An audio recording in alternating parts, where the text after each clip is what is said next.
Live Tamil செய்திகள். சரிகமபா நிகழ்ச்சியில் பின்னணி பாடல்களே ஆச்சரியப்படும் அளவுக்கு அந்த போட்டியாளர்கள் பாடி வருகின்றார்கள். சரிகமபாவில் இறுதிப் போட்டி சுற்று தற்பொழுது நடைபெற்று வருகின்றது. அதில் பல பாடல்கள் பாடி போட்டியாளர்கள் தங்கள் இணையதளத்தில் வெளியிட்டிருக்கின்றார்கள். அந்த நிகழ்ச்சியில் வைரலாக பரவி வருகின்றன.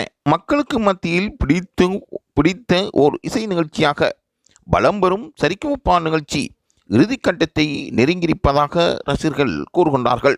இதில் திவினஸின் நிலைமை என்னவாக இருக்கும் என்றும் அவர் ஏன் தொடர்ந்தும் இந்த போட்டியிலிருந்து தூரமாக்கப்படுகின்றார் என்றும் பலரும் கேட்கின்றார்கள். அதாவது இறுதிச் சுற்றுக்கு ஏன் அவர் இன்னும் தெரிவு செய்யப்படவில்லை என்ற கேள்வியும் பலருக்கு மத்தியில் எழுந்திருக்கின்றன. திவினஸின் ஊர் மக்களும் அவருக்கு படித்து கொடுத்த ஆசிரியர்களும் அந்த ஊரில் இருக்கின்ற முக்கியஸ்தர்களும் ஏன் திவினஸ் இவ்வளவு மட்டுக்கு பின்தள்ளப்படுகின்றார் என்ற கேள்விகளை தொடர்ந்தும் கேட்டுக்கொண்டிருக்கின்றார்கள். திவினஸை பொறுத்தவரையில் அவர் பலராலும் வாழ்த்துக்களை பெற்று வருகின்றார். போட்டி என்று வரும்பொழுது அதற்கு கட்டமைக்கப்பட்ட ஒழுங்கமைப்பு இருப்பது நியாயம் என்று கூற வேண்டும். இருந்தாலும் திவினஸை பொறுத்தவரையில் அவர் ஒரு சிறந்த பாடகர் என்று ஒவ்வொருவரும் கூறிக்கொள்ளும் பொழுது ஏன் நடுவர்களால் இதை கண்டுகொள்ள முடியவில்லை என்று பலரும் கேள்வி கேட்கின்றார்கள்.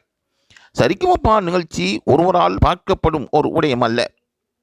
உலகம் பூராகவும் அதன் செயற்பாடுகள் வைரலாக பரவி வருகின்றன. அந்த வகையில் திவினஸ் புறக்கணிக்கப்படுவதாகவும் அவருக்கான இடம் வழங்கப்படவில்லை என்றும் ஆதங்கங்களும் பல கோரிக்கைகளும் முன்வைக்கப்படுகின்றன. ஆகவே இதை முக்கியமாக கவனத்தில் கொண்டு சரிகமபா இயக்குநர்கள் நடவடிக்கை மேற்கொள்ள வேண்டும் என்பதுவே அவதானிகளின் கருத்தாக இருக்கின்றது. இது தொடர்பாக செய்திகளை பெற்றுக்கொள்வதற்கு லைவ் தமிழ் செய்தியுடன் இணைந்திருங்கள்.